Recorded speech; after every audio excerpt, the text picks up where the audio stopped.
Xoş gördük, əziz dinləyicilər. Bu günləri Amerika və İran ətrafında olan münasibətlər biraz da həm gərginləşib və həm də bir növ ortaya çıxan rəhbərliklər bəlli olub. Bilirsiniz ki, bu günləri İranın necə idarə olunması barəsində hər kəsdə bir şübhə vardı və Amerika tərəfdən də şikayət olunurdu ki, biz bilmirik kimlə danışaq, çünki danışan adamlar yoxdur.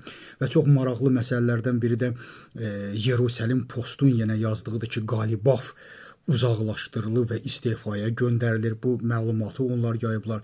Digər tərəfdən də CNN bu günləri yaydığı bir məlumat, Əhməd Vahidi bilirsiniz, Sepahın rəhbəri bu günləri Əhməd Vahididir və Əhməd Vahidi çox açıq şəkildə qabağa gəlir və CNN bildirir ki, bu günləri İranı idarə edən Əhməd Vahididir və Əhməd Vahidi demək olar ki,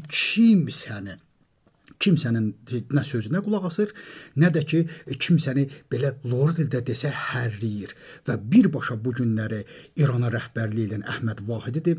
Xatırlayırsınızsa demişdi ki, bundan sonra nəyin bahasına olursa olsun, İranda ali dini lider məsələsi ikinci plana çevrilir.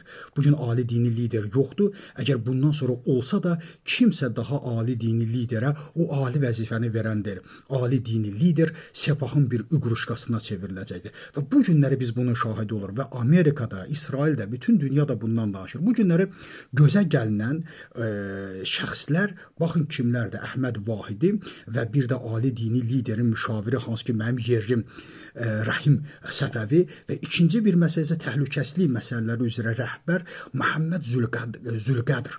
Yəni, bu şəxslər, Möhsüm Rəzai də var bunlar. Bu şəxslər artıq önə gəlir və o Azərbaycanın məşhur kinosunda deyildiyi kimi nə nişana gəlirlər deyə.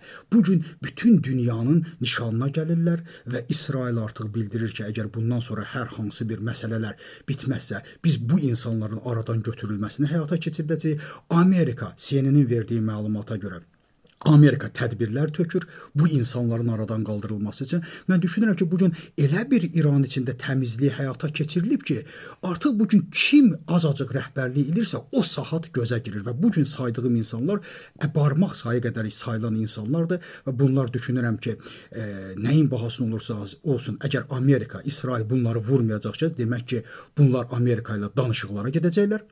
Əgər danışığa gedilməyəcəksə, artıq vurulacaq, məhv ediləcək hədəflər tamamilə bəllidir, tam çılpaqlığı ilə ortadadır. Düşünürəm ki, bu insanlar da ortadan götürülərsə, çünki bugün ikinci artıq barmaqla göstəricə şəxs yoxdur. Məhz bu saydığım insanlar ki, bu insanlar da hamısı Sepahdan gəlir və birbaşa artıq Sepah İranı idarə edir deyə ki, mən bildirirdim, nə ali dini lider, nə də hökumətin içində heç bir bunlar qədər güclü qüvvə yoxdur və bütün CNN də, bütün dünya mətbuatı da bildirir ki, bugün İranı idarə edən Əhməd Vahididir və digər ikinci bir ona yaxın şəxs və yaxud da ki, hər hansı bir idarəçilikdə heç bir ikinci şəxsin sözü dinlənilmir. Təşəkkür edirəm.